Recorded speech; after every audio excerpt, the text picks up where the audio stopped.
బజార్. నేను మీ anchor Hasini. Today cinema bazaar film news కి స్వాగతం సుస్వాగతం. తాజా సినిమా వార్తలు, gossips, box office reports, cinema రివ్యూలు మరియు స్పెషల్ ఇంటర్వ్యూస్ అందించడానికి మేము సిద్ధంగా ఉన్నాం.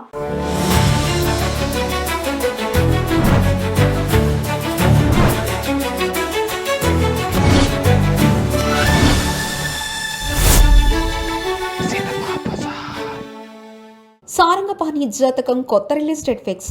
సారంగపాణి జాతకం సినిమాతో యంగ్ హీరో ప్రియదర్శి మరో సూపర్ హిట్ అందుకోవడం ఖాయమనిపిస్తుంది. కోర్టు వంటి బ్లాక్ బస్టర్ సక్సెస్ తర్వాత ఆయన సినిమాతో మరింత స్టార్ స్టేటస్ సాధించాలని భావిస్తున్నారు.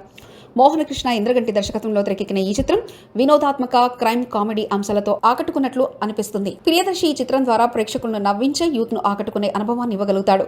ఈ సినిమా నిర్మాత శివలింగ కృష్ణప్రసాద్. పూర్వపు విజయాల నేపథ్యంలో శ్రీదేవి మూవీ సంస్థ పేరును మరింత పెంచే అవకాశం ఉంది. సినిమా రిలీజ్ గాను సెన్సార్ కార్యక్రమాలు పూర్తి చేసి ఈ నెల 25న థియేటర్లో విడుదలవుతుంది. ఇంద్రగంటి మోహనకృష్ణ గతంలో నాని, జెంటిల్మెన్ మరియు సమ్మోహనం వంటి మంచి చిత్రాలను అందించిన తర్వాత ఈ సినిమా కూడా విజయవంతంగా ఉండాలని ఆశాజనంగా కనిపిస్తుంది. మరియు సాంకేతిక వివాదంలో కూడా పెద్ద పేర్లతో సినిమా రూపొందించడాన్ని చూస్తే సినిమా మరో రేంజ్లో ఉండాలని అనిపిస్తుంది. ఈ సినిమాతో ప్రియదర్శి నటన ఇంకా పెరిగింది. అటు వినోదంతో ఇటు క్రైమ్ టచ్తో ప్రేక్షకుల్ని మరింత ఆకర్షించడమే కాకుండా ఆయన ఫ్యాన్స్ కు మంచి వినోదాన్ని కూడా ఇవ్వగలుగుతున్నారు. సినిమా బజార్ యూట్యూబ్ ఛానల్ తో పాటు సినిమా బజార్ డిజిటల్ ఈ పేపర్ మరియు సినిమా బజార్ వెబ్సైట్ ను కూడా చూస్తూ ఉండండి. మరిన్ని అప్డేట్స్ కోసం సినిమా బజార్ ఛానల్ ని సబ్స్క్రైబ్ చేసుకోండి, లైక్ చేయండి, షేర్ చేయండి, మీ అభిప్రాయాలను కమెంట్స్ ద్వారా తెలియజేయండి. మరో ఇంట్రెస్టింగ్ అప్డేట్ తో మళ్ళీ కలుద్దాం. చూస్తూనే ఉండండి సినిమా బజార్.